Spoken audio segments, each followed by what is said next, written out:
Greetings and welcome back to another discussion.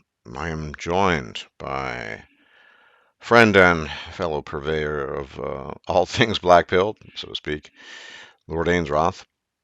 And today we're going to be talking, at least in part, if not in the majority, about some of the platitudes that people tend to frame things in order to coexist, get along, get by in life, such as just be yourself. Now, before we ask that fantastically interesting question as to what that ultimately means, and I do think it's important to unpack and unravel, I want to kind of preface this with a more open question posed to Lord Ainsworth, but also posed to the audience and anyone who's listening.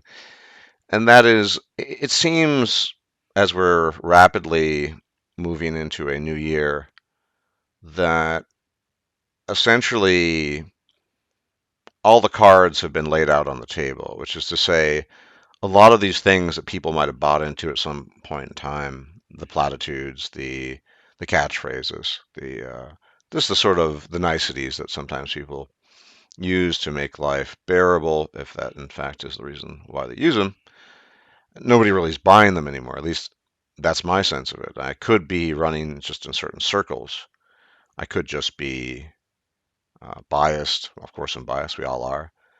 But it doesn't seem in today's day and age like anyone actually buys into this stuff. But maybe again, I'm just hanging out with the wrong people because no one I know no one I know actually believes in some of these things, and no one I know would say unironically, yeah, just be yourself. That's what counts. It's the most important thing to be true to yourself. Be yourself. I mean, they might say that, but they wouldn't mean in the context of this is how you should actually behave in reality, and this is how you should engage with people.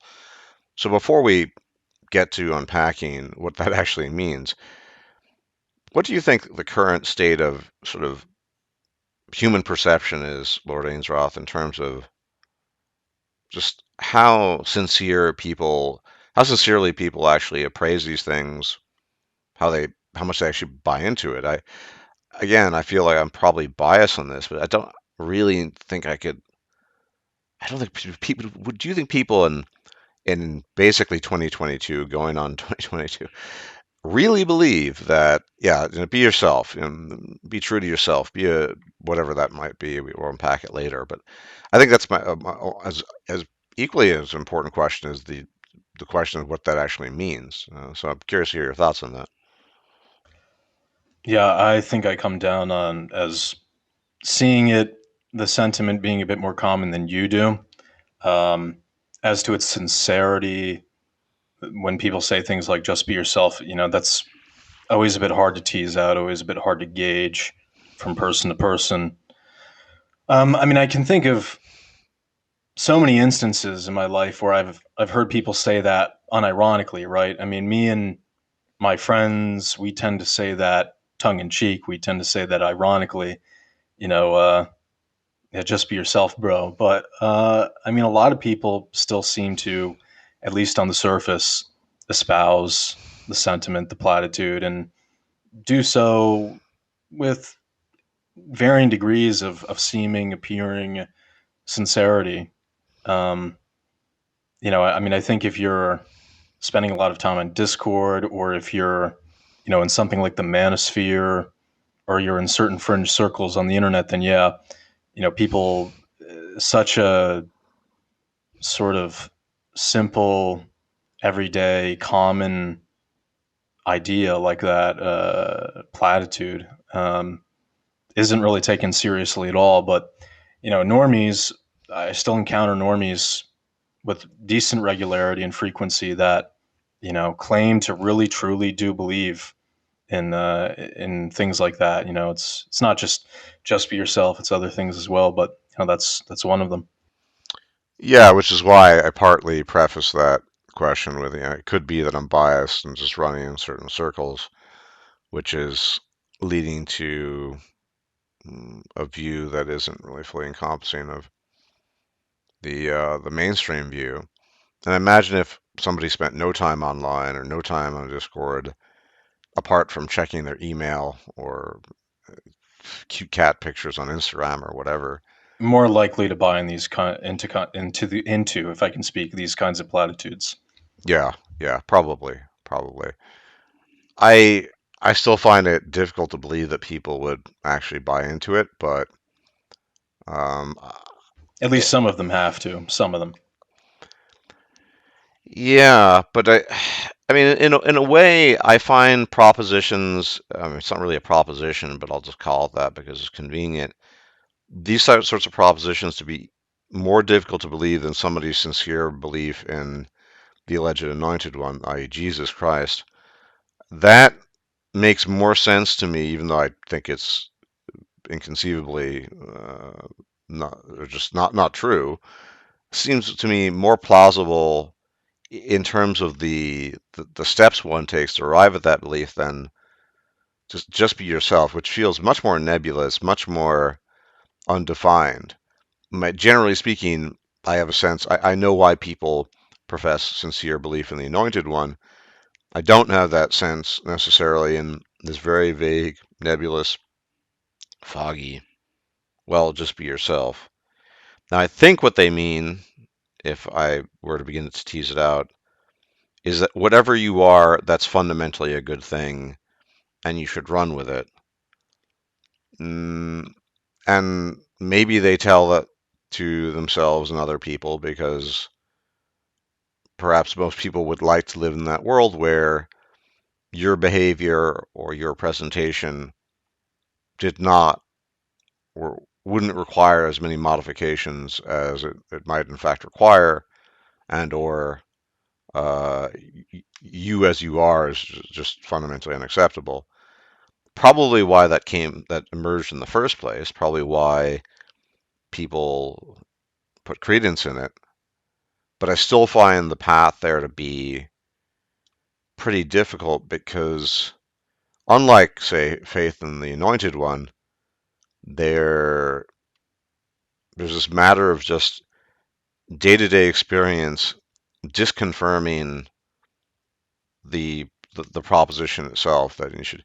So I got in a discussion. I think I told you about at least partly about some guy who was up in just very upset and up in arms about somebody not telling him precise information about his exact location, right? In fact, misleading him.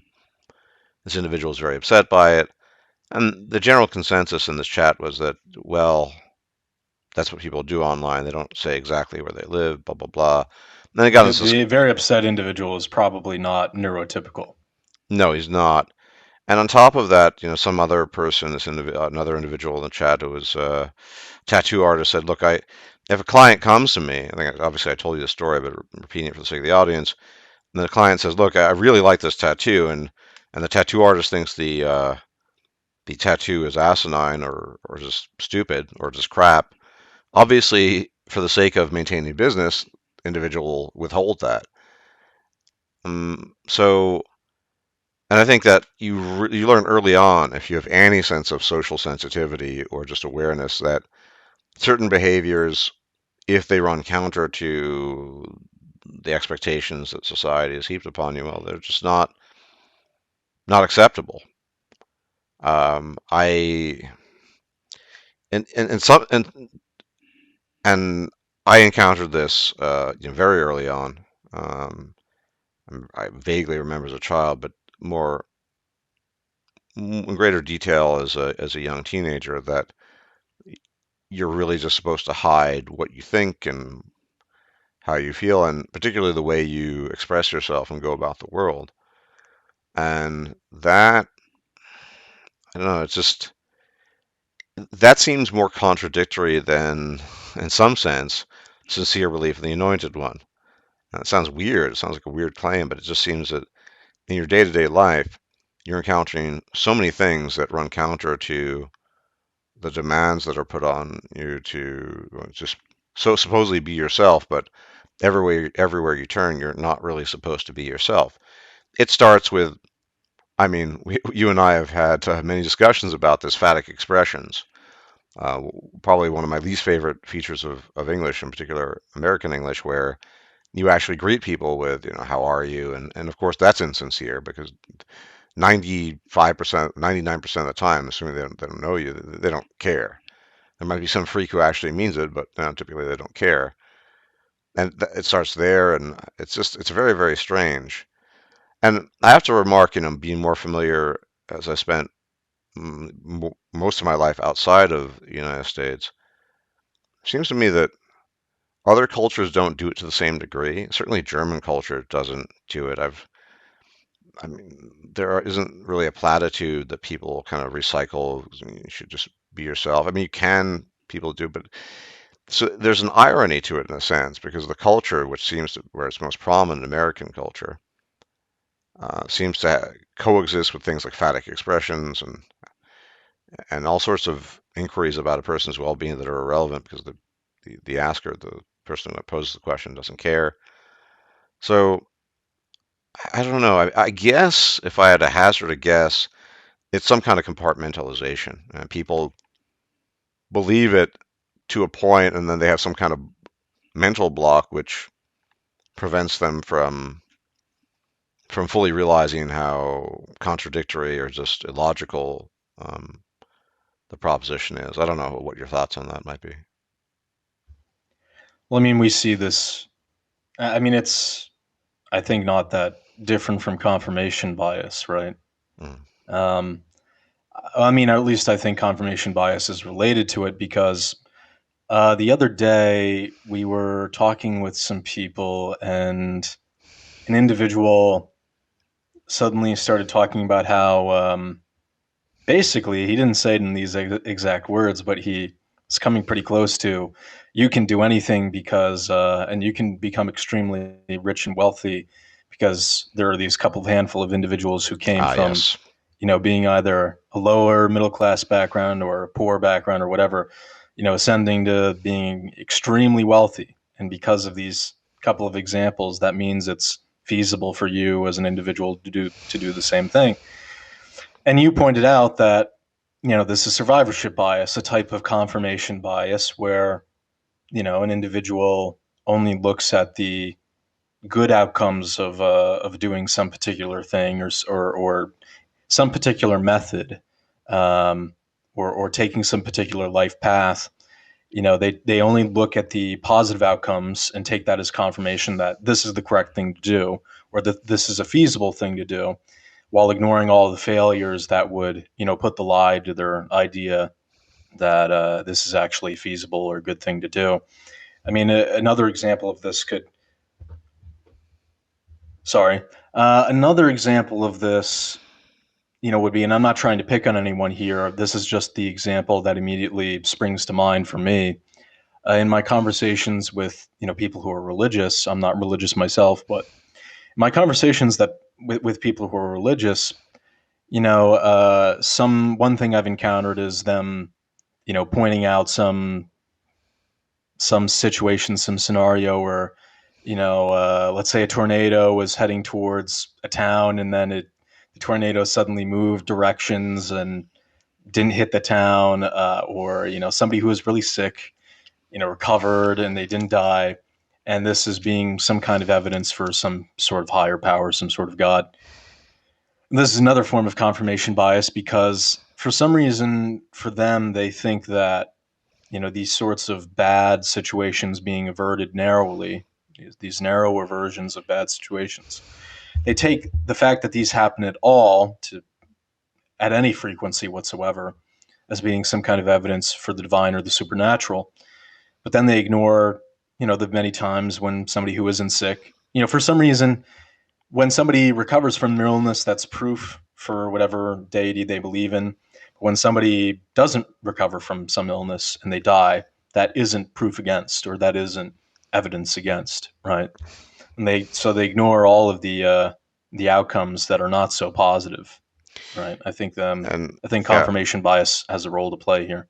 for sure. And I think to some points you've made frequently, I mean, in the case of a neurotypical individual who has the accompanying traits that are desirable, tall, attractive, whatever, Yeah, maybe being yourself really is the best deal possible because that seems to be what's. Yourself is what people want. You Yeah, know, yeah. if you just so happen to be, and some individuals look, I mean, if we, accept that there's, people have kids by, combining their genomes, and then there's recombination of all of those genes that are there, and some get, some alleles get turned on, some get turned off. Um, through this process, throughout an entire population, it's not technically correct to call it random, but let's say, it's just sort of a random tumbler through which people spill out. Um, some number of people are going to, by happenstance, end up having mostly traits that people find desirable, right? It's maybe not going to be a huge amount of people, but they're within the range of acceptability. So the advice of just be yourself actually works for them because themselves, their authentic selves, fall within that range of acceptability. And the atypicality, as much as an individual manifests that, is what, as you pointed out, you say failure leads to questioning to understanding, and it's the same principle. I mean, God's, Yeah, I I'm, think yeah, I think the way I always put it is, for me, what seems to be the greatest impetus for most people, the greatest impetus to considering how something works or how some system functions, whether it's a car or it's yourself, your life, a marriage, or it's the light bulb in your room. It seems to me that system failing to deliver the desired outcome, that seems to be the greatest impetus to considering how it works and how it functions. Most of the time it seems like most people for most things don't seem to consider how something works until it starts failing. It doesn't seem to be that most of the time. It doesn't seem to be the case that the majority of the time people are considering how something works, that it's out of curiosity. That seems to be a minority of the cases for me. yeah. Particularly when it comes to sort of human affairs, I think there are probably more people on the end of sort of, well, I recall stories of Richard, was it? I think his name was Richard Feinstein, the famous physicist from the 20th century, who he was just fascinated by. Feynman. Yeah, sorry, Feynman. Thank you, Richard Feynman. Apologies, didn't recall that right. A bit off today, I guess. Feynman, and how he had this interest in basically, movement and physics, and how his father would help. Like that's not the same thing as, I'm socially failing and I wonder why. After a certain steady diet of the platitudes one's normally fed.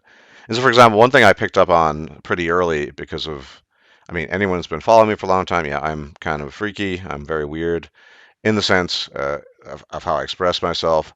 I I find mundane speech very boring, and so it's become a habit over decades to not express myself in a mundane way typically. But I learned early on, as I was sort of basically already in this mode, that that's not acceptable. So I only partly jokingly refer to people as lords and ladies, and that's not, and usually that's regarded as very weird. I was told that I was very strange at an early age for talking about things in a sort of, I guess, sort of grandiose way. No one really had the intention of understanding my intention behind it, but so I learned, you just gotta. That was one thing I learned fairly early on. You gotta conform, and there's certain things you just don't say, and yeah, I do think that's for the social aspect of things, probably less so for the sort of I need to understand the universe. This notion of a failure and then being drawn to trying to understand the reasons for these for the failure is important. And typically, if things just work, then you don't. And I have so many examples. So I think I've told you about the linguist individual I know who essentially has what I guess by, yeah, normal metrics is a quote unquote perfect relationship, as best as one such a thing can be. And his just total misapprehension, misunderstanding of the mating market, and just not really understanding how things work until I proposed to him that, look around you, think about the relationships you do know about, and they're probably all train wrecks. And he thought about five or six off the top of his head, acquaintances, friends, and he realized even his his well, it's basically his sister-in-law, and just thinks, oh wow, that yeah, you're right. They're all they're pretty much all train wrecks, because people It or was another. working for him. Yep, and the other one, he's extremely passionate about linguistics to a point where it's baffling. I wish I had had his passion back in the day. And he was very critical of people who lack a driving passion. I tried to explain to him because he's very smart too. He's not blockheaded by any means. That some people don't have a passion and never find it, and so they just end up doing things that they don't particularly enjoy because they have to. And it took him a while to wrap his head around that. I mean, I think intellectually he could get it, but um, it yeah. And so it's just a sort of case in point of an individual who something. He's very passionate about his subject matter. He'd rather do that than anything else. His greatest fear, in fact, was he's told me many times, is that he might lose his passion for his field, his subject. But yeah, the reality is, just most people don't have a passion, not really, never find a passion. And to the extent that they do, it eventually dies, and it's just sort of meh. And this seems to just replicate itself again and again and again. But I wonder, though, again, as I said at the very beginning, with the emergence of the internet, with the emergence of just sort of the awareness of social conventions and sort of the underlying reality of human interaction, how many people, even if they differ slightly, actually buy into this sort of paradigm? Probably more than I think, as you suggested. But Well, yeah, most people use the internet to watch makeup videos and go on Instagram and Snapchat mm, and watch PewDiePie and that sort of thing. yes, yes, that's probably the case. Again, where I run, circles I run, not representative of other denizens of the internet. Though, yeah, I mean, I always go back to this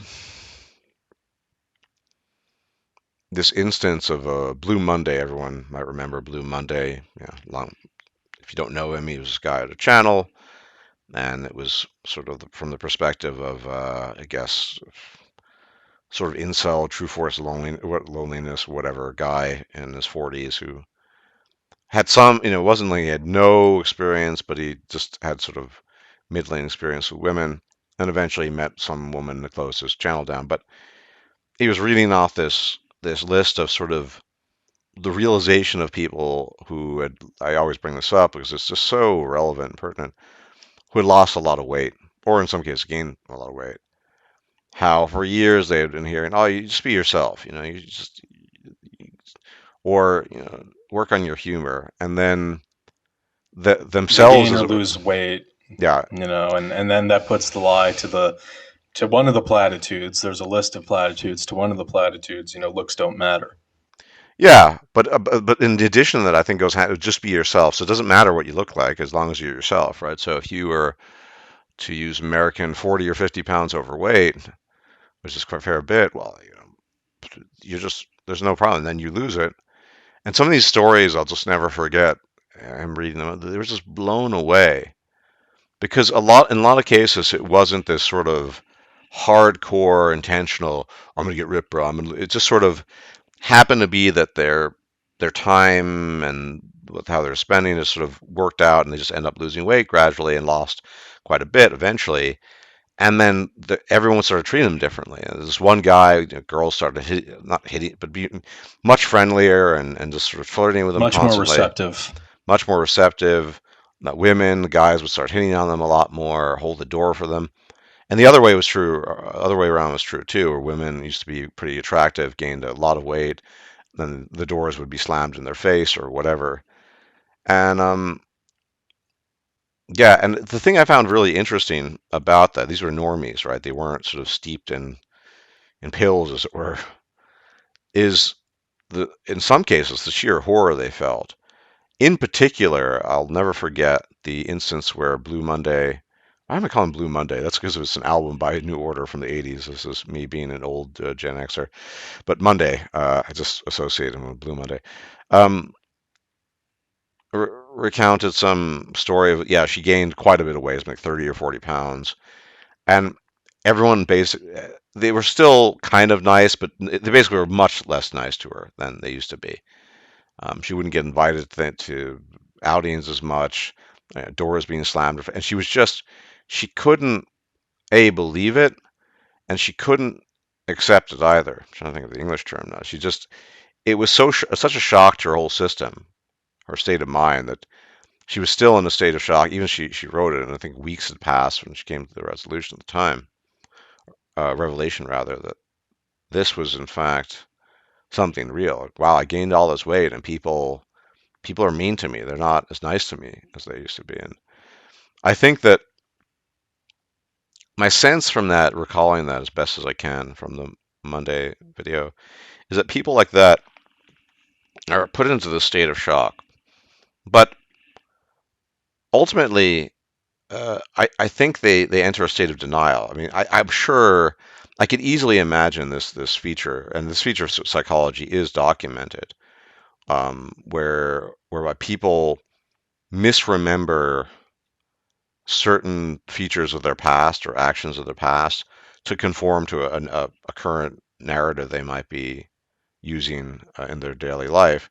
So I could easily imagine a girl like that saying, well, she loses weight, then sometimes this and all this gets suppressed, and it just goes back to sort of normie mode, right? I was Yep. Yeah. listen, like another instance of this is of people sort of reconfiguring their stories.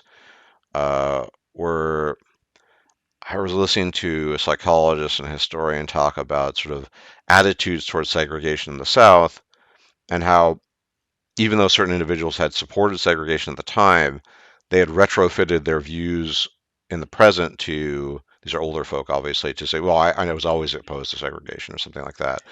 Yeah. I mean, how many people are walking around today who 15 years ago opposed gay marriage now claim to support it and have always supported it? How many people Yeah, are like th that are walking around? things like that. Another one is in terms of women, especially, men that they slept with that they now would deem, sort of inadequate, and so they say, I think that famously in the example the evolutionary psychologist was talking about, that this woman was saying, well, those don't count, right? So I think a lot of quote unquote normies are not going to sort of fully swallow the so-called pills and say, well, especially if that woman, I don't know what happened to her, ended up losing weight again, and she goes back to everyone's treating me like I'm a pretty girl, because I think some people just aren't meant to absorb that shock. And you see the end results with that, unfortunately. I mean, I think we all need to be honest about that, is when you drop the platitudes that people recycle, because frankly speaking, they're not working for you, you end up in a pretty precarious situation, because you're really walking that tightrope between, absolute inundation and utter misery, and striving to escape that. I mean, yeah, yeah, it's difficult to live in reality. So I think a lot of these people, even after they've sort of grasped this stuff, they just they just don't want to believe it, and sort of again retrofit things to form their narrative they want, or just try to forget it. Maybe you see horrible things there. All these stories abound, told by war survivors or whatever. It's just a normal psychological phenomenon. I'm not comparing them necessarily. It's just that who really wants to know how effectively awfully superficial we are, and how much our superficiality has an impact on our day-to-day life? I mean, let's say, I mean, you go back to my weird speech mannerisms, which, fortunately, good friends like you are find even a little bit charming, I think, at least. But most people think it's asinine and stupid. If I were, 6'4" Chad growing up, they probably would have thought it's cool, like that's really cool. Yeah, at least maybe they would have been more likely to, the halo effect and all that. I imagine Yeah, many people listening to this are very familiar with the halo effect. yeah. And indeed, I mean, that was another interview that, oh, man. See, I don't mind that Monday left. I don't want to turn this into a Monday discussion, but why don't we have archives of some of his best videos? Because he interviewed this guy. I'll never forget this. And I tried to get him on my channel, but with no success, obviously, because there's no such interview on my channel.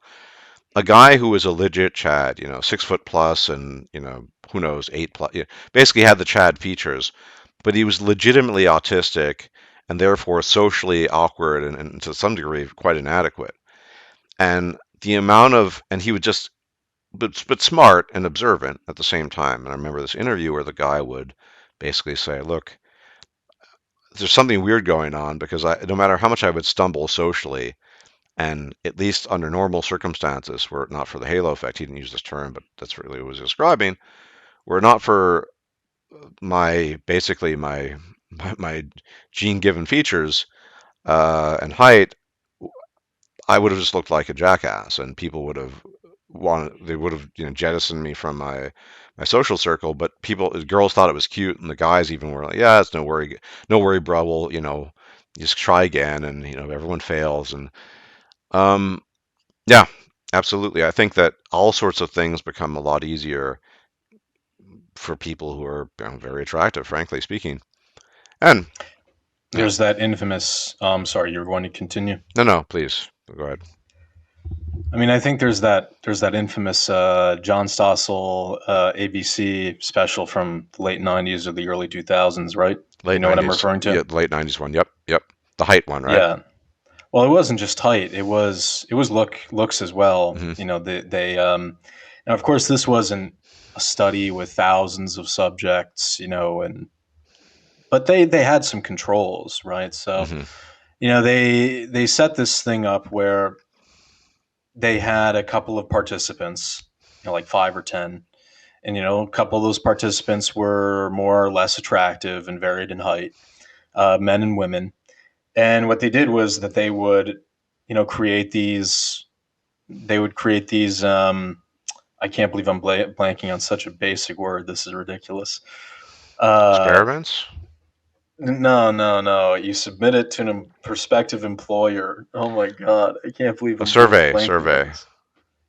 No, no, it's. I think it's different in the U.S. They don't. Oh my god. It's all right. I think Um, we get the sense of what you mean. Yeah. the documents submitted to prospective employer as a prospective employee. um, they would submit those, CV and resume. yes, yes, yes, CV resume. Yes, I don't know why Yes, I was blanking on that. that's fine. It happens. Uh, but yeah, so they would send in these CVs, and the CVs would all have the same levels of qualifications, right? Mm. Uh, each candidate would be as equally qualified as any other candidate. And there was a portion of the interview process where they would go in and they would talk to the prospective employer, these candidates, these participants in this little informal study. And Stossel's team gave them the same talking points as well, if I'm recalling correctly, right? There wasn't improvisation on the part of the participants. They gave them the same talking points. And obviously, you can't control it perfectly when the Mm. prospective employers don't know what's going on. They can maybe say something different or take things in a different direction. But it seemed to have been controlled pretty decently. And the results were, the participants that were much more attractive. This is going to be a big shock to everyone.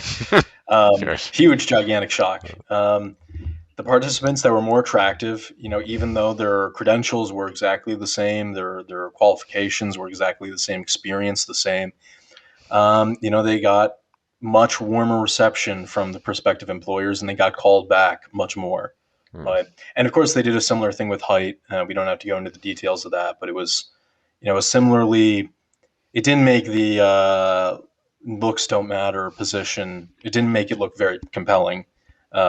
So I mean, I think I mean, we don't have a ton of excellent data on this, right? We have some. I think Stossel's special from the '90s is a good one, but yeah, I mean Yeah, that's just an example. it's a bit. It's one of those things that for some reason is sort of regarded as a bit forbidden knowledge. I'm not sure. It seems most people are aware of it, at least subconsciously. But I mean, and the problem, I think, the earlier point, that fundamental miscommunication between people who will say buy into a platitude, a line such as just be yourself, and everyone else is it's working for them, right? And so that's the barrier that is so difficult to cross for these individuals, as it is for my linguistics acquaintance. He can't understand why someone is not deeply passionate about some subject, not necessarily linguistics, but right. Like everyone needs to be deeply passionate about a subject because he is. And so if a Chad Thunderschlong or whatever encounters some guy who's 5'4" and average looking or below average, he cannot fathom really what's going on, and so he actually believes the line, as it were, right? And so he just thinks that the guy is just, I don't know, verbally miscommunicating. I have a little bit of, I actually know of an instance of a guy who's a Chad Light, probably a 7 plus, 6'3", I think, or two. And for years, he too believed that his friends were not getting laid as often as he was, or not as successful. They were just, they basically, their game was off, or they were just saying the wrong lines, or they just were verbalizing incorrectly. Until it took a long time to settle in his head, to set in his head, well, maybe the reason why I'm having more success is I'm pretty good looking and I'm tall. And his friends, admittedly, by his own statements, are either average or below average in both respects. And so it's possible for people to grasp that. Now, you and I both know of an individual, you know who I'm talking about, who's in that category of Chad Light or Chad, but understands sort of the mechanisms behind it. But it's pretty rare. Most of the time, there's this, well, there's some break in the pipeline as well. It works for me, so it needs to work for other people. And this is some, Yeah, yeah, yeah, this is something a specific problem. I think in general, I've called this on my channel the problem of self-extrapolation. We typically do extrapolate from ourselves, obviously because we're the baseline, or we are our own starting point, and and then you just sort of extrapolate yourself and say, well, if it worked for me, it needs to work for you. I've obviously, as you're well aware, I've heard dozens, if not hundreds, of suggestions over the years about how I'm supposed to correct my sleeping problem because definitely more than dozens. yeah, it's probably in the hundreds, maybe nearing the thousands, but because some guy tried some medical combination of drugs or uh, dietary measure or herbal tea or whatever it is, right? And it somehow worked for them, and yeah, it's supposed to work for me, and it could, I guess. But as it so happens, having tried so many different things, these things don't work.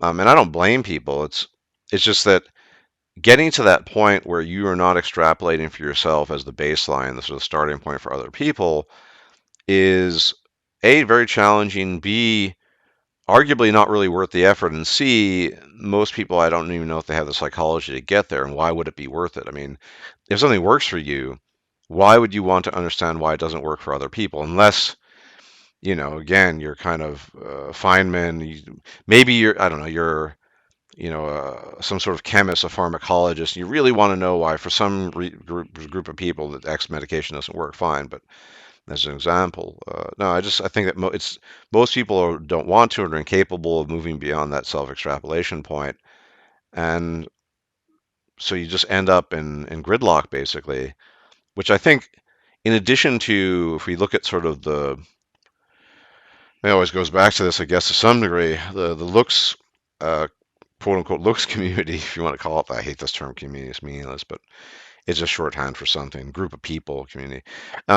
Looks community, that the fundamental miscommunication is that people who don't think this is important probably already fulfill certain looks criteria and are more inclined to say, well, you need to, I don't know, wear the right shoes or speak the right words or up your game.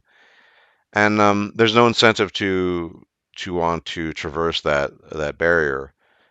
And yeah, again, I think this is arguably for me, both historically and just contemporarily, just this problem that most of us as humans tend to engage in the self-extrapolation is I find it very frustrating because it just leads to so many fundamental misunderstandings, and the motivation just isn't there because, again, it goes back to, if something works for you, Why would you do anything else?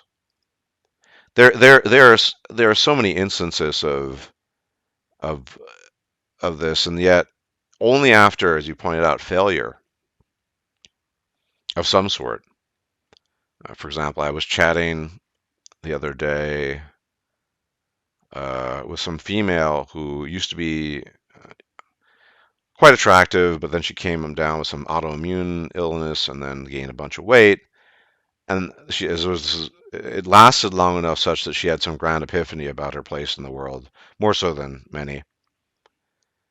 It really takes that, and even sometimes that is insufficient, right? To get to rip somebody off the pedestal of, well, things just work a certain way, and if people aren't successful, they're not doing it the way they should be, right?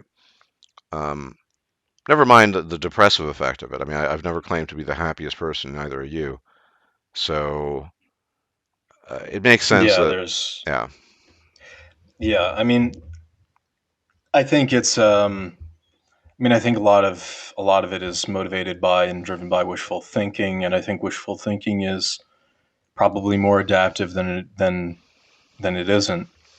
Mm, Um, when you have a view of the world that is not quite so rose tinted, it can be, different people respond to, a less optimistic reality differently, right? I hear lots of people who claim that, they learn what they believe to be, and, the truths we believe to be truths are only what we believe to be truths. We never know how correct or incorrect we are, really. hmm Not, well, I think often we don't know, but that's besides the point. A lot of people I hear claim that the truths that they believe they've arrived at or come to don't have the same kind of discouraging and demotivating effect on them that it does for some other people, that it does for me, right? And a lot of the things that I believe about the world do sap me in my motivation, or interfere with my ability to be motivated mm, to do all sorts of things. I have a job, but um, I don't do a hell of a lot else. Um, and so, I think there's definitely an incentive to think this way. It's easier to get things done, I think. Um, and another aspect of it is that, earlier you were talking about, there's this question of how much does any given individual actually believe in the platitude? mm, Because they can't all be, you know, I've met a lot of normies for whom they consistently, very consistently, espouse these platitudes. Like just be yourself, follow your dreams, looks don't matter. Everyone is fundamentally good, but bad things happen to them. Um, mm, everyone has something they're good at. I've heard these again and again and again throughout my life, and from people who seem to hold to them pretty consistently. For all of them, or even the majority of them, to be sort of consciously aware that this is not the case, mm, and to be in a sort of Machiavellian way engaging in social contortionism for social expedience, for their own benefit of making themselves look good. mm. That seems like a level of Machiavellianism that it seems unlikely the majority of people would have, at least for them to be consciously aware that these platitudes they espouse are not actually true. I think, for a lot of them, a lot of normies, there's some subconscious level, some, you know, on which they kind of feel or recognize that these aren't totally true because, obviously, anytime you want to put the lie to, some proclaimed, declared principle or value, you just take it to an extreme, right? Mm. And in the case of, just be yourself, well, obviously you wouldn't tell that to somebody like Ted Bundy, right? You wouldn't tell that to somebody that has tendencies that could lead them to be a serial killer, right? Mm. Um, and any normie would recognize that and would tell you that themselves, right? There's all Yeah, these there's all these caveats, and there's a yeah, people make these sweeping prescriptions on how things are and how they ought to be, these sweeping, all-encompassing prescriptions. At the same time, there's a ton of caveats to them that even they recognize. Yeah, and it sometimes it takes um, a lot of digging to get there. I was listening to a podcast not too long ago with an famous evolutionary psychologist, and he's talking about some course that he teaches where he asks sort of the students, what would be sort of optimal qualities in a partner, and women's list is 10,000 items long, and the guys it's basically a couple of lines, whatever. And he challenged some of the female students. Well, you say generosity is important. He says, oh, so you'd like a guy who, after every month he gets his paycheck, he goes to the soup kitchen and donates all his money to the bums there. And they said, well, no, I don't mean that kind of generosity. I mean, you know, A little bit of generosity. yeah, towards me, like buys me stuff, right? That's really what they meant, right? Not that he doles out his money to the poor beleaguered masses in the soup kitchen. And I mean, and when you really press people on these things, it's I think it's interesting. I wish I could have been there for that particular interaction, but people say things. Somebody who's generous, like that's an example, or somebody who's nice. Well, do you want somebody who is nice to an armed criminal breaking and entering into your apartment? Probably And they not. would say, "Oh, of course not. No. That should be obvious." Yeah, so it's sort of always when you say mate select, it's the quality.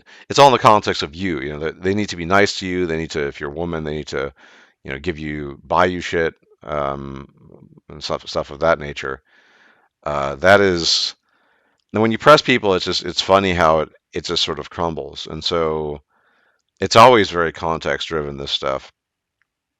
But I think the extreme examples are useful nonetheless because they do serve to illustrate that often what people are saying is not what they actually mean, right? And never mind the general principle with all human beings. I think it's even more true of women is, watch what they do and don't listen to what they say. That's another thing that it's, yeah, yeah, that's its own rabbit hole. But Yeah, I mean, there are some platitudes which I think, as expressed by people, as in their supposed. So I mean, there are certain platitudes where I think that where it's more likely if somebody proclaims to hold to this thing, whatever it is, X, Y, Z.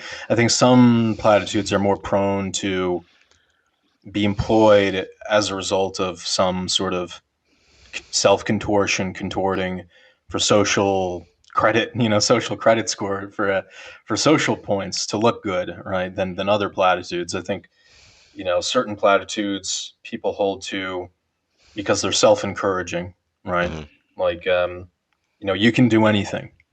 I know that sounds so unbelievably ridiculous to you and me, and probably to a lot of people listening, but the amount of times over the course of my life, have heard someone say that unironically, you can do anything, you can be anything, right? Is I have no idea, but it's some huge number. The number of times I've heard somebody actually say that unironically. Um, I think that's one that's held much more and expressed much more for the sake of self encouragement, but one that's for the sake of making oneself look good socially would be something like oh, I think what's most important in a partner is personality and them being a good person, right? I think that's much more of a Machiavellian, dishonest, not self-encouraging, but platitude that one espouses to make themselves look good. So I think you can divide platitudes into these sort of two categories. Yeah, and I think culture is a powerful force here. In particular, to the statement that you can be anything, you can do anything. That's a very American mentality, and you invoke the gentleman who is claiming that these various figures who are multimillionaires or billionaires are figures of inspiration. And he was That, clearly American, or if not American, North American, yeah, no, Canadian. he's a Philadelphian, in fact, this individual. But yeah, so very American. This particular is obsessed with Bitcoin investment, so you could get the sense of what kind of state of mind he's in. And An aspiring entrepreneur. Probably already won. I don't know. Probably doing quite well. Probably, I have no idea. I just know he possesses both an obsession and expertise with Bitcoin. And this individual, yeah, I mean, I've heard him before, and he's very much a sort of believer in the American dream. And I'll hear people like Glenn Lowry talk about the same thing, and it's very tedious because I get that you need inspirational figures. But my favorite example to bring up of sort of American dream survival or survivorship bias is always Oprah Winfrey, right? African American woman grew up with, I think, 11, 12, 13 siblings, some ridiculous number of siblings, and absolute grinding poverty in the South of the United States, and is a multi-billionaire and famous. And okay, well, that's inspirational, I guess.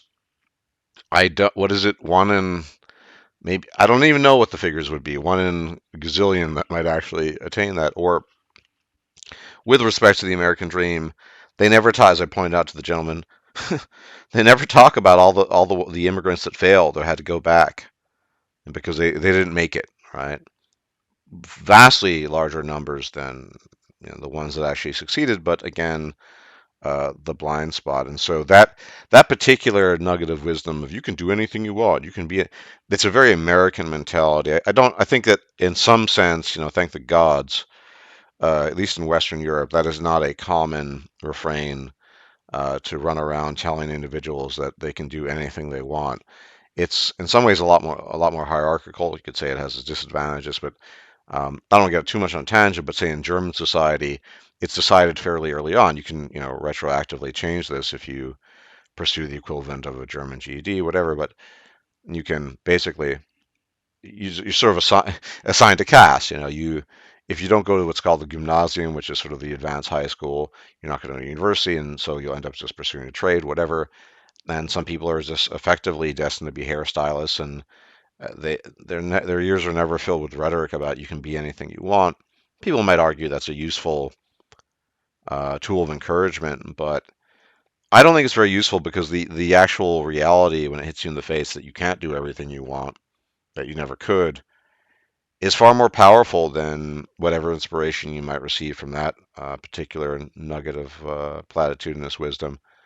Or, yeah, I mean, it obviously it's depressing to accept that, but at the same time, it's yeah. Or most infamously or famously, George Carlin before he passed, early aughts, I think.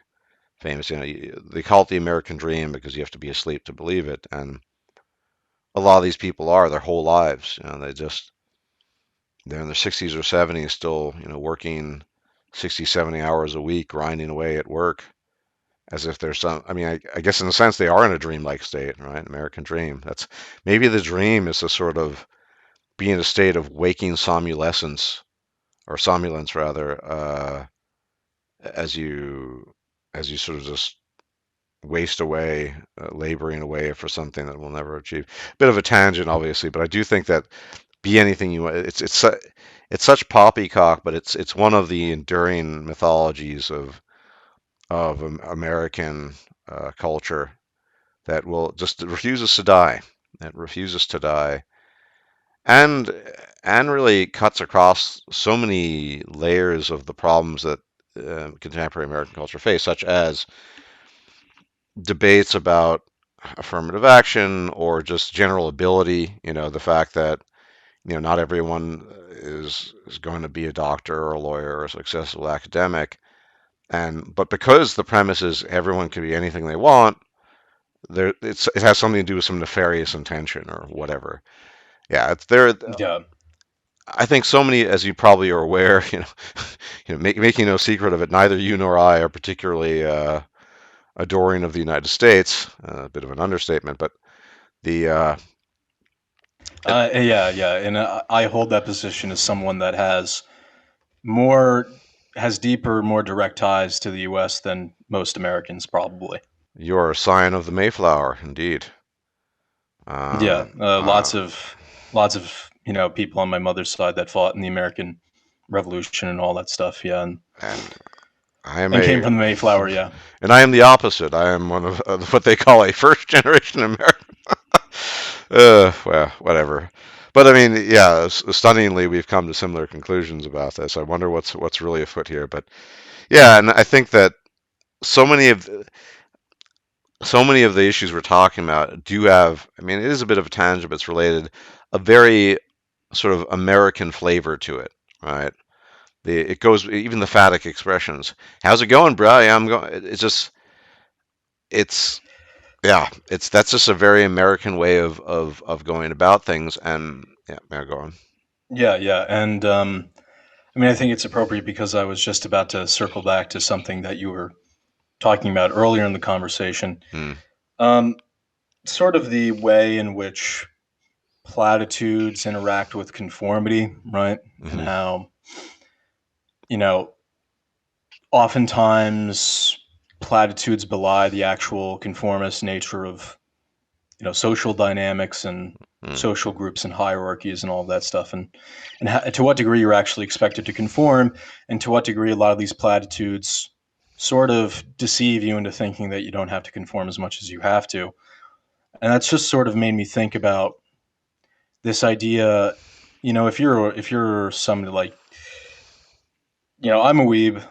I've always liked Japan. I've always had an interest in it. This applies to East Asia in general, though. South Korea, Hmm. maybe even China. But whenever people are talking about Japan or South Korea, one of the most common stereotypical topics that just comes up and people talk about is how much more conformist Japan and South Korea are in comparison to Western culture, like or a place like the United States. And I mean, there's a difference, but I think people very frequently exaggerate a lot, significantly exaggerate the degree to which East Asia is more conformist than, say, the United States is, right? I really do think there's a lot of exaggeration that goes on there. I think people in America and I think American culture is more conformist than people tend to acknowledge. In a different way, probably. The I mean, I've lived in South Korea. I can't really speak for Japan, but it's a different sort of conformity, right? America has its own, or the United States has its own sort of American conformist dictates. For example, this is an example I bring up multiple times, and people might think it's ridiculous, but if you do, then you don't have to listen. But God's forbid you're in a supermarket in the queue and you're having a miserable day, and and you go, cashier, so how's it going? And you say, well, I'm having a horrible day. My car was broken into, and then I sprained my ankle, and it was so severe I had to go to the ER. And I mean, and that's even though phatically speaking, that nobody, it's just a convention. The conformity there is you're supposed to say, I'm miserable, but in fact, I'm good. I'm good. I'm good. I'm good. Yeah. Whereas in Korean society, it's mm, well, yeah, it's so hard to describe, but it's a kind of there's a different sort of so if you're older, right, you're just supposed to accord old people respect because well, they're just older, which isn't necessarily well, not increasingly, and never really was to that degree, but it's not really a thing in the U.S. Sort of age equals respect, things like that. It's Yeah, and if you look at, you're a weeb, not I, so you'd be much more familiar. But it seems to me that a lot of the anime productions, the things that Japan produces, are kind of heterodox and even a bit rebellious at times, right? Yeah, I mean, anime is definitely not representative of ordinary, normal, everyday Japanese life, of course. Mm. Um, that's the exception rather than the rule. I mean, it's not a tiny part of the culture, but it's not the mainstream of the culture either, right? It's a sizable niche. Yep. It's a large one. It's a large niche, but a niche nonetheless. But you know, I have to wonder to what degree a lot of the platitudes that we've touched upon and are thinking about here are distinctly or uniquely American, right? I don't really have a good sense to what degree that is or isn't the case. I would be curious to know Mm. um, if any of the listeners happen to live in, say, the Mediterranean or South America or Russia or anywhere. To what degree a lot of the platitudes that we're touching upon are or are not prevalent where you live. I could That would be comment at least in part on this as I've spent most of my life outside of the United States, and on top of that, I've traveled pretty extensively during my life. I mean, so for example, I've been to Ukraine, right? And then I was walking a while back through the streets of Kiev, and you would see the sort of grimace in winter, actually, the grim, frowns on people's faces. I mean, maybe I'm jumping the gun here, but I would be hard pressed to believe that Ukrainians hang out with each other, just sort of go to the supermarket and say, "Hey, what's up, bro?" and or the equivalent in Ukrainian, which I don't speak. I sense that, yeah, they're going to have a much more quote unquote real attitude towards things. And Germans are, I mean, famously or infamously described as pretty grumpy. Um, a lot of these platitudes, to my knowledge, don't really exist because, again, it's much more structured. There are basically three different basic school, yeah, basic schooling systems. You have what's called the Hauptschule, which is like the lowest of the low. Then you have Realschule, and then you have the Gymnasium, which is advanced high school. You go to university after that. And if you're in Hauptschule, which is the lowest one, which literally translates as high school, but it's not exactly that. Um, I mean, everyone pretty much knows you're a dumbass if you're going there. It's not a secret. Like you're going to Hauptschule, okay, you're probably not that bright, and that means that you're going to be a hairstylist, or maybe you'll be laying bricks or whatever. And then Realschule is kind of in between, and people like that might pursue something more complex. They'll become plumbers or whatever. And then university goes without saying. So I think in a society that's more structured, and again, I've spent a lot of time in different countries. Germany is the country I've spent the most, foreign country I've spent the most time in compared to others, although I spent time in others. And it seems to me that you're not going to end up in a situation where people are actually buying into a lot of this stuff. And yeah, in all my interactions, I mean, people call Germans grumpy, but it's just that that expectation simply isn't there. It's a very, I guess, sterile, very formal society even now for the most part. And so at least compared to a place like the United oh, States. without question, yeah. I mean, it goes. If I mean, it's from top to bottom. If I need to, write to my accountant or anything formal involving some sort of part of the bureaucracy, I mean, it's this long the way you just, it doesn't matter who you are. You start with the equivalent if you were translating something like most worthy, most revered so and so, Mr. Smith. Yeah, I Uh, remember when you told me about this, yeah, email you were writing to, for taxes, and yeah. yeah, that was yeah, I was surprised that at the degree of formality that you told me about. It's obligatory. You have no you if you don't do it, then you're a freak. So it's kind of its own form of conformity, but it's whereas in the U.S. it would have to be informal because then it would just be really weird. Yeah, Um, yeah, you just come across as an autist, which is really yeah. like when I was a kid, I 100% came across as, and I still. I mean, on the internet, I can quote unquote be myself more, but in real life, I adjust my vocabulary and how I talk, and so I'm more capable of hiding it now. But when I was a kid, I Mm, was just constantly reading, and I was just using vocabulary that made people think, oh, this guy's an autist. This guy's mm, like an autistic nerd. When I was like 10. Um, so I mean, another form in which American sort of conformity manifests, and I don't think this is too distinct or too different from platitudes for us to talk about it. I think it's related. It's not the exact topic, but is if you have the wrong ideas about the world in the United States, you can be harmed socially quite a bit by that, right? And I think everybody that listens to this channel, for one reason or another, understands that, if they're an American, right? I think anybody that listens to this channel probably has at least some idea about the world that for a lot of places in the United States, or just even the United States as a whole, if people know that you have that view of the world, they're not going to view you as favorably, right? They're gonna, maybe a couple doors will be closed to you. Maybe a bit harder to make friends. Maybe you'll lose a friend. mm. I mean that I don't. I feel that that's largely spread to Europe. Probably it's some sort of, global American infection. I mean, certainly to some degree the case in Western Europe. There's some views that are shunned and not and frowned upon. But again, the epicenter is, as you I think correctly assessed, is usually the United States.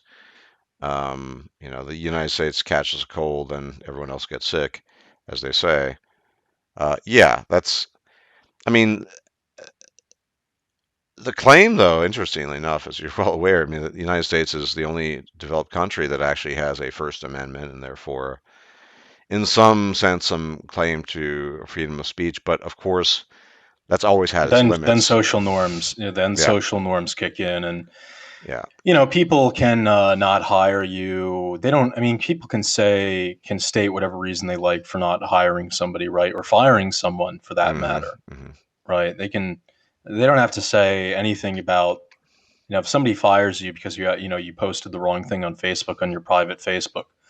They don't have to say that that's why they fired you. They can just come up with some bullshit performance, blah blah blah blah blah. Um, and I mean the thing is what you can't, what the First Amendment doesn't protect you from, of course, is you're going to university and you have the wrong opinions and you express them, and it prevents you from making significant friend groups, from networking socially, and so many of our opportunities in life, most opportunities in life come as a result of social networks.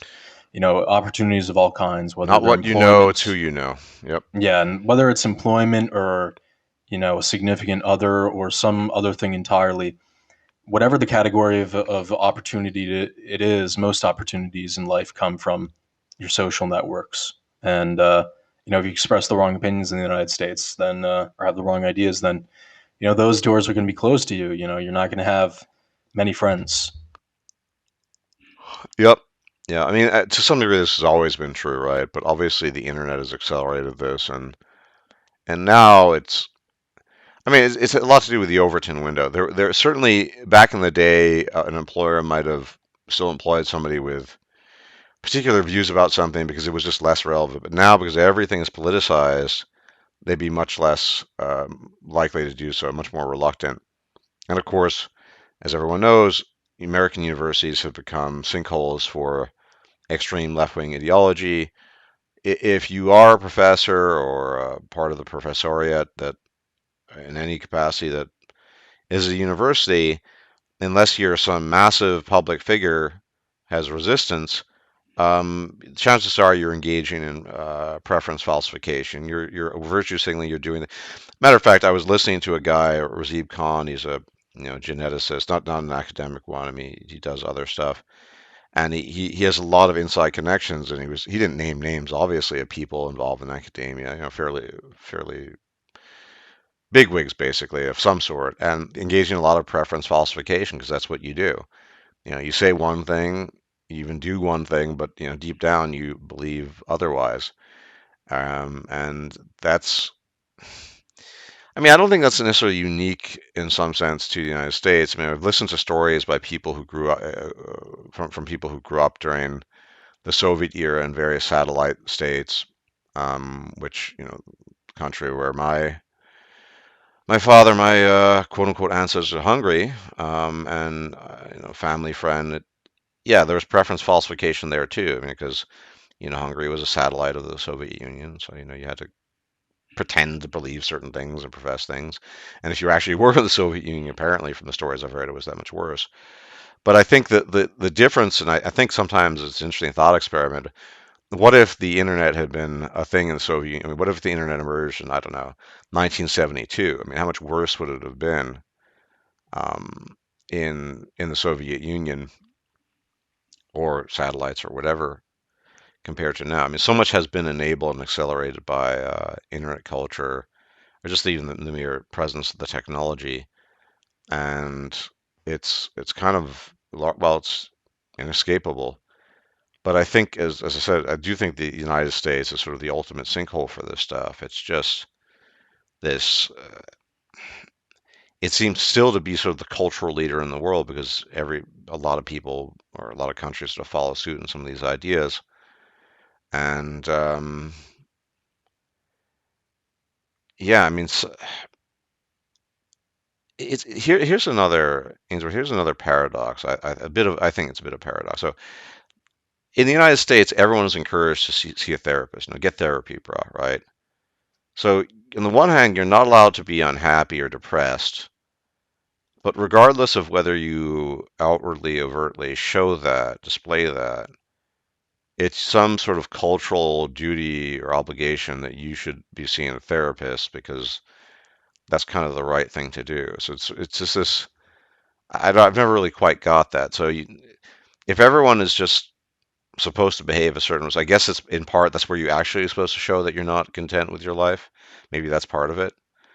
Uh, I mean, I think that's definitely how some people think of it. Of course, there's variation mm, in what people mean when they say that and their intentions and, what they think each individual should do. I mean, I don't think it's a great mystery. I think most of the time when somebody says get therapy, they're just calling you crazy or retarded or something. mm. Oh, wait, should I have not used that word? The R word? Oh, right. Yeah. I don't really care, but yeah, hopefully the powers that be don't care either. But right, Please, please don't. Please, please. I'm so sorry. I'm so sorry. Susan, I'm so sorry. right. Let's not invoke the names of Uh, demonic powers. To be honest, Yeah, yeah. okay. They who must not be named. Yeah. Yeah, Um, but yeah, I don't think that's too mysterious personally. But I do think, yeah, I think America is much more conformist than a lot of people realize, and a lot of people are willing to admit. But yeah, it's. But I mean, a lot of people seem like that they, regardless what happens to them, will hold fast to these platitudes. I've seen people that have had some bad stuff happen to them, and their lives are not good. Their lives are not don't seem like they have much going for them, and they still hold to these sorts of platitudes. I think it's a bit like the concept of unbreakable faith. Some people experience. I mean, it's basically the story of Job in a nutshell, right? Job, who was robbed of everything, but in the end maintained his faith, and so there's that fortitudinous, faithful individual who, despite all the traversity, difficulties, travails that he has to endure, maintains his faith in the Anointed One. And then there are some people from the faith just cracks, it just crumbles. And likewise with these platitudes, there are people who just are so skilled at compartmentalizing this stuff, they will hold to them no matter what, and come hell or high water, they're just going to keep on believing in them. And more power to them. I mean, it seems to. I mean, it's obviously it's beneficial on some level. It it really aids them in a profound way. Uh, Yeah, and there's. I'm sorry.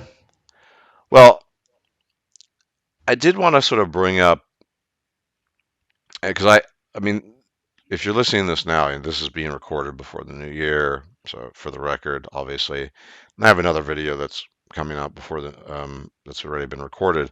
I brought something up there, and I wanted to bring this up because I think it's somewhat related. That when it comes to sort of expectations of personality, right? I think even though there's a bit of laxity and permissiveness when it comes to sort of you Chad Thunderschlong, I recall a friend of mine who passed away or took his own life, depending on how you want to view it, about 4.5 years ago, going on 5. And he was a good-looking guy, tall, but his personality was such that he was very depressive, neurotic, and that when he was in relationships, and he found relationships rather easily, no surprise, and there was maybe a greater tolerance threshold, but the neuroticism and depressive nature that he displayed was it really became too much, and there was even a point where you could argue his looks were not compensatory enough for that. So when we talk about conformity to sort of images and whatever, um, you really kind of need the full package, and this is something I talk about in this video that will be released before this, and so time traveling here, but if certain elements are missing, right? I mean, maybe you do look like Chad Thunderschlong, but yeah, you're really neurotic. You're depressive. You're extremely anxious, right, as this former friend of mine was. And There yeah, there are limits to what you will be allowed to get away with, depending on how attractive you are. But even if you, yeah, there are limits. yeah, There are definitely limits. and it's so it really falls in place, or really falls into this category of even when you pass certain prerequisites, well, you still have to conform on some fundamental level, um, lest you be sort of rejected by, take your pick, society, friends, girlfriends, whatever. It's one thing I never really got about Americans is just how tedious it all is. I mean, I find life in general to be pretty tedious and miserable. Um, but when I add the sort of the American icing to the cake, it the thought just horrifies me. It becomes that much worse. Um, yeah, I mean, it's no wonder that so much of sort of the underground internet culture stems from the United States because, pe- Dissatisfied Americans. yep, they need a place to flee to, and it's yeah, it's just if you don't have quote unquote what it takes and you're not a happy individual, you're told that it's your fault because, like that guy, the U.S. is this great place where everyone can become a multimillionaire. And we all know that's not true, but that you're supposed to hold to that, stick to that, and there's just something wrong with you. So go see a therapist, bro, and get it fixed. Yeah. It's If you, well, I mean, let's say that everybody takes the advice of that guy. mhm. What's going to, and applies themselves, right? And really, really tries. What's going to happen, right? Most of them will fail. Not all of them, but most of them Sure, will. but what would happen to society if everybody did all the standard things that you're supposed to do in a self improvement regimen? What would happen to society, right? Would everybody suddenly become, much wealthier and their lives more successful and happy, right? Would that be what would happen, or what? Well, I mean, what seems more likely to me is just that society would become more competitive, right? Yeah, Those better positions, those better careers, those better jobs. I mean, it's just the caliber of the average person applying to any given job would increase, so everything would become more competitive. Um, even if everybody followed the advice, all they would succeed at doing is just more or less staying in the same or similar place. They would, relatively, they would still be where they started.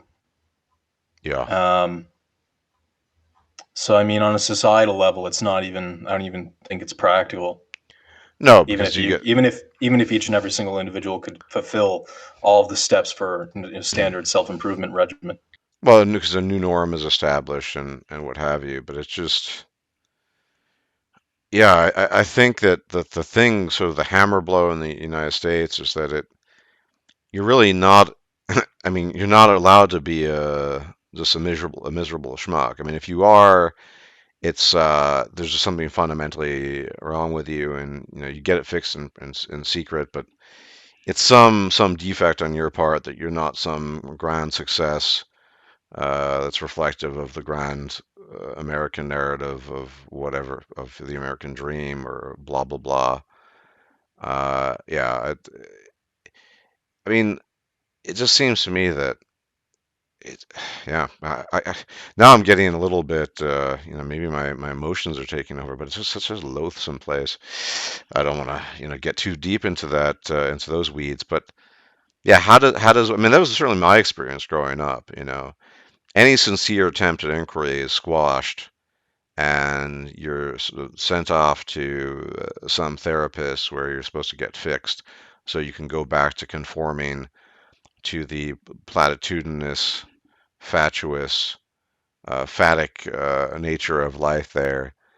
And yeah, that's just the grind, and you do that some more and more and more, and I actually have, I mean, I don't need to name. I have a friend mm,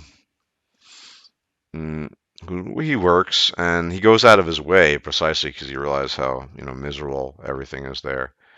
Lives in the Midwest, to actually ask in a serious way how people are doing at work, colleagues or whatever. to add a little, just a little bit of sincerity to all the BS. Um, and I wonder how, I guess so many things, so many of the horrible things about the United States are fairly recent. So, for example, we look at the sort of infrastructure issue, but this is another, we agree on 100% how it's just non-functional, ugly. Well, the ugly is to such varying degrees, but the non-functionality of the infrastructure, the streets, nothing for pedestrians, etc. That's fairly Yeah, yeah. recent, The decline is very much a 20th century thing. Yeah. fairly recent. But I also wonder. I mean, I have no idea. I wasn't there, and I think there's certain people I could ask, but say in I don't know the 1910s, was there still this expectation that you should just walk around with a smile plaster on your face? And I have no idea. I really I'm I'm not sure, but I had to hazard a guess because I haven't researched this properly. Because I mean, maybe I should because it's one of the things I love the most. But a lot of it seems to be sort of post World War II success syndrome, right? Um, you get the destruction of urban planning that we've talked about, and probably this delusion that the eternally peachy keen, and you're just supposed to, I'm good and everything's great. I'm not really sure when it exactly started, but I certainly could see how the so-called Pax Americana that ensued after World War II was instrumental in promoting certain things. I mean, I don't when I talk about the shopping mall, which is my my euphemism, or maybe it's not for the United States. I mean, the shopping mall experiment really accelerates after World War II. I think that's really when the nature of his. I've talked about this before. I mean, if you go back to the founding, even that, I mean, we're talking about essentially mercantile lords who wanted to make more money. So there's that too, but a lot of it really does seem to have taken off after World War II, I have to Well, say. I mean, in all sorts of ways, Hmm. there's very much in America pre World War II and very much in America post World War II. I mean, it's so many things were not happening before World War II that started happening after World War II. So, these are two distinct sorts of entities in a lot of ways. Yeah, but I mean, just to take I guess a more benign issue, this issue of sort of urban planning and how it all went to hell in a handbasket. I mean, what exactly got in their heads that they said, we're going to destroy pedestrian zones and make everything automobile dependent and create huge stretches of ugly, barren landscape that you have to traverse by wasting money on gasoline. Like, I'm not. It just seems in every respect to be worse than the alternative that used to exist prior to that and to contemporary alternatives. So it boggles my mind as to how that happened. And I do think that that leads as well to possible issues with mental health. If you're too distant from certain places. I mean, people talk about food deserts, for example. I think there's some truth to that. Well, Um, yeah, I mean, I don't think I've never been of the opinion that it's great that people have to drive everywhere for everything and mhm. everything's really spread out now. I mean, for me, I think that whole topic is a very big can of worms. There's a lot of reasons Yeah, for it. yeah, yeah, Some reasons which are more or less taboo to talk about. yeah. Um, I mean, I think a lot of people would blame it like they blame everything in all of existence and all of creation on capitalism, right? Mhm. I could live the rest of my life never hearing the word capitalism again, and it would be too soon. Um, Yeah, yeah, but I don't know. I mean, maybe that has a bit to do with it, as well. Maybe that's also kind of a yeah. factor. The interest of the auto industry. Obviously, I mean, obviously it would. Obviously it serves the auto industry's interests if people are very very dependent on cars as well as the gas and oil Mhm. industry. But I don't know. I don't know. Really, I don't. Yeah, it is a can of worms, but I just was thinking of the many, just sort of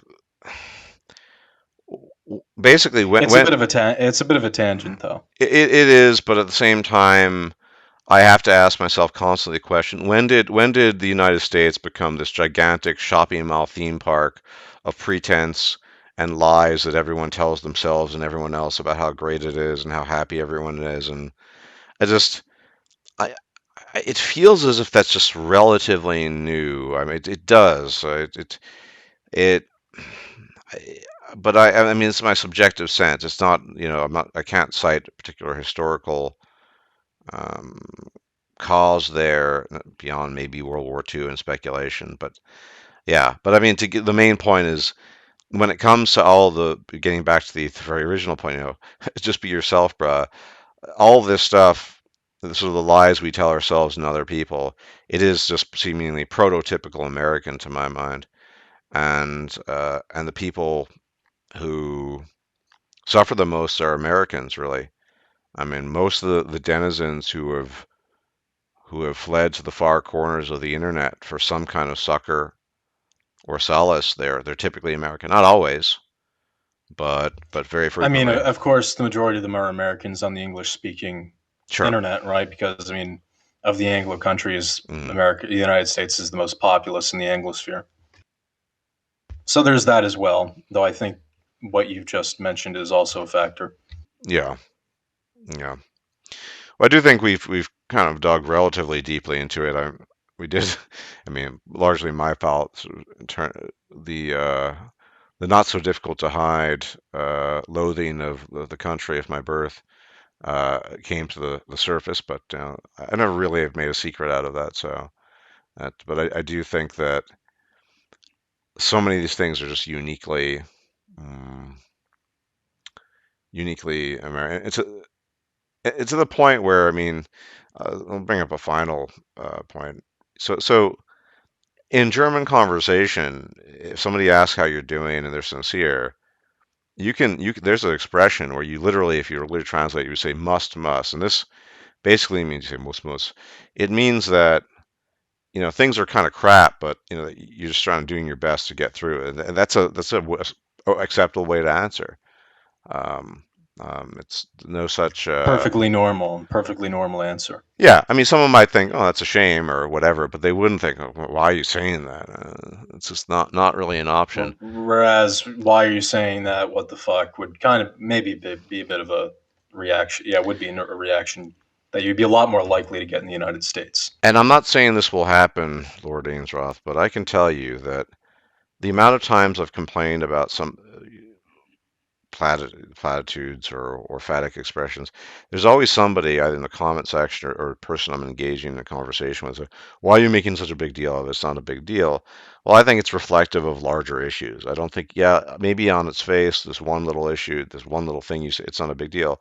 We're talking about the totality of many different things coming together here, which helps to serve to create this very, very ugly cake that has been baked that we're suffering from in basically 2022, going on 2022. And it's probably only going to get worse. I guess, I mean, final note, yeah, I'm a pessimist. Yeah, I am quote unquote black pill, but I've talked to normies about the up and coming new year, and they're not optimistic either, right? It's sort of, It's uh, definitely. I mean, I think the platitudes don't hold as much sway as they used to, and I don't think people are as even normies. They're not as optimistic as they used to be. It's not quite to the extent that you experience, talking to people on the internet. Right? mm, there's definitely a difference between the two, but yeah, I mean, things have changed even with normies to a degree. Yeah.